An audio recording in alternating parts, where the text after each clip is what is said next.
Someone to feed and look after.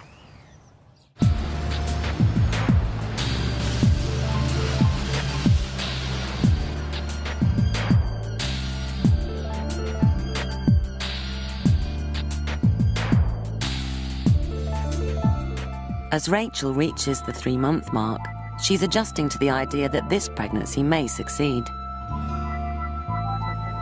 I do feel as if I am pregnant now, and obviously this is the furthest that I've gone, and I am feeling pregnant every day. The anxiety is not as powerful as it was. See, I do have a husband, really. Rachel and Gary have entered unknown territory.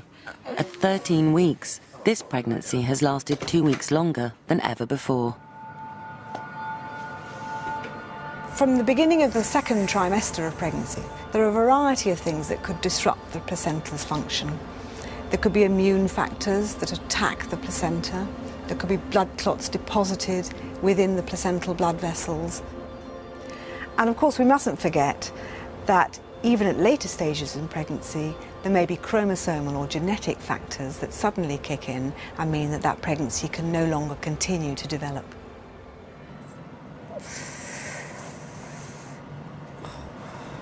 This baby there with his heartbeat. Okay, just be Clearer, isn't it?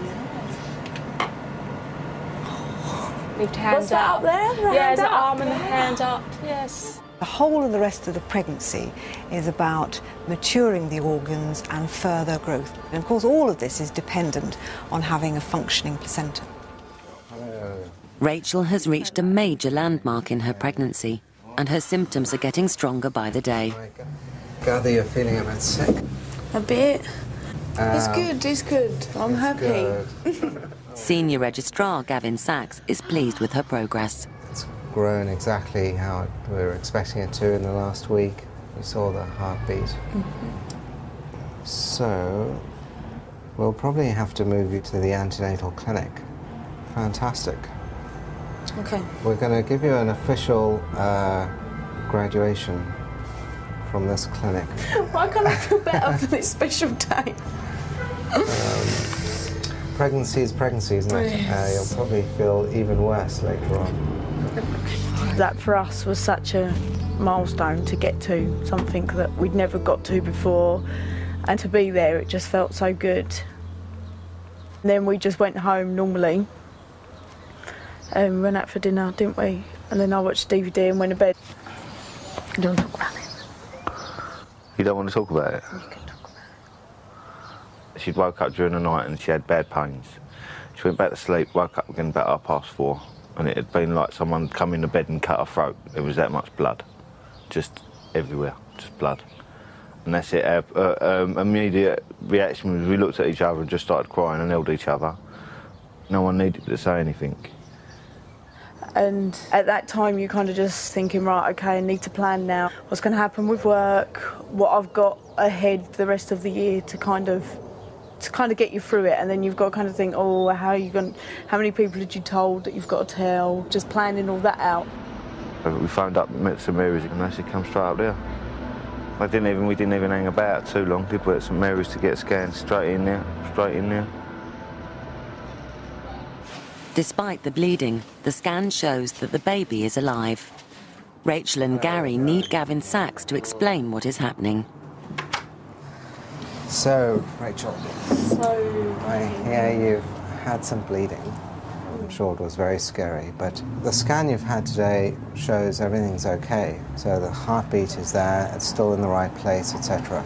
And bear in mind is that if you've had an internal scan, the actual scanning probe may have, just rubbed against the cervix.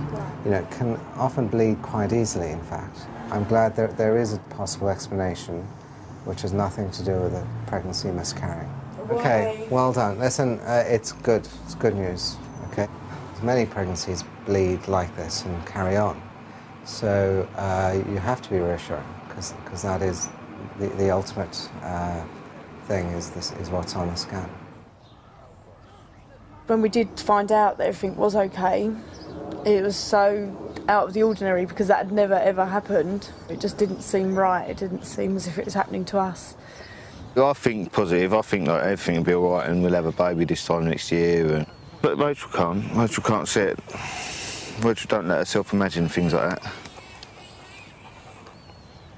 Always look on the bright side of life. Woohoo.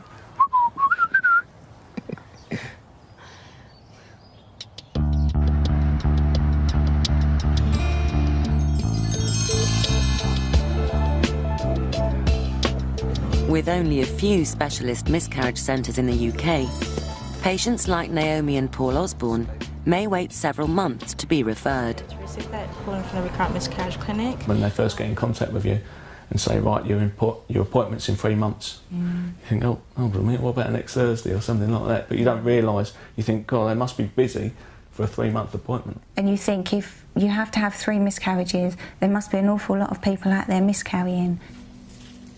Since their first visit 10 weeks ago, Naomi and Paul's blood has been painstakingly examined for any clues that could explain their losses. As well as 2 miscarriages, the couple also experienced a stillbirth at 33 weeks. There's nothing that can prepare you for a stillbirth. Nothing can prepare you for it. Every now and again I'd sort of have a flashback of us when we're in the hospital, and a flashback of when Noms has given birth. And that's a horrible thing. But it's something that I'll never forget. 33 weeks and 3 days. Was it? And the boy was 3 pounds in weight. Yeah, poor little thing. We'd like St Mary's to tell us what is wrong. Like every other couple like that is everybody else going that probably there. Goes there. You want them to say, this is what's wrong with you, this is how we can help you. Naomi and Paul will see consultant Raj Rai for their results. Have a seat, Naomi. We've got all your results back, and I'll just go through those with you. You actually have a positive test for lupus anticoagulant.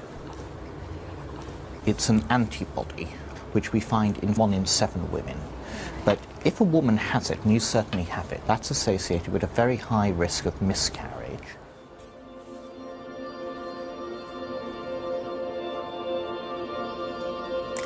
Research in the laboratory has identified certain antibodies, like lupus anticoagulant, which can attack the developing cells of the placenta in the very early stages and go on to restrict the blood flow to the baby in later pregnancy. But the good news from your point of view, though, is that that is treatable with aspirin and heparin.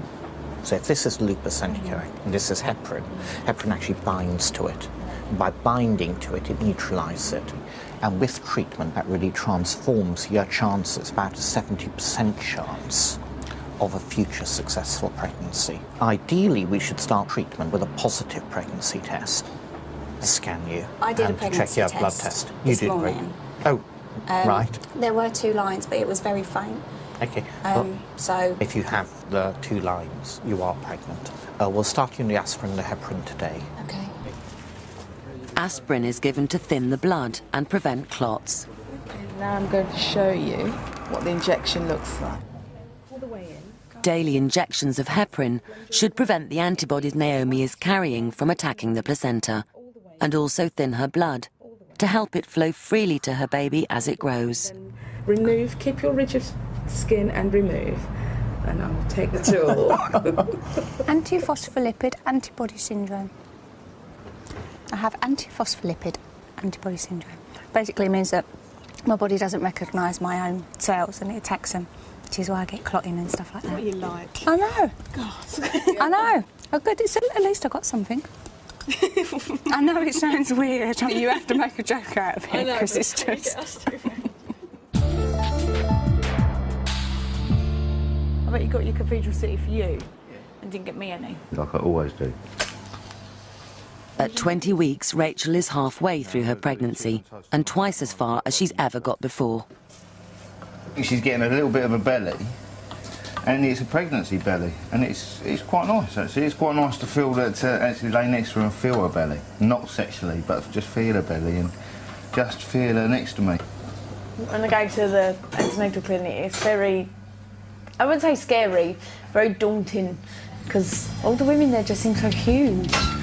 They all seem to be in the last stages of pregnancy, but they just all seem so huge and it's so petrifying. I suppose I'm kind of in denial, like, oh, I'll never get that big. But it's realisation that actually I probably will. Baby's head is lying on towards your left side. It's only by 20 weeks that we can actually visualise every part of the fetal spine and the fetal bladder and the chambers of the heart. So this is a time when it's possible to diagnose serious abnormalities that may be a marker of an underlying chromosome problem. That's the baby's face there. Everything I've seen on the baby looks normal and healthy today. But see, these little darker areas are what are called venous lakes. Venous lakes are pockets of blood collecting in the placenta. Sometimes you could see quite big ones, and I can see quite a large one there.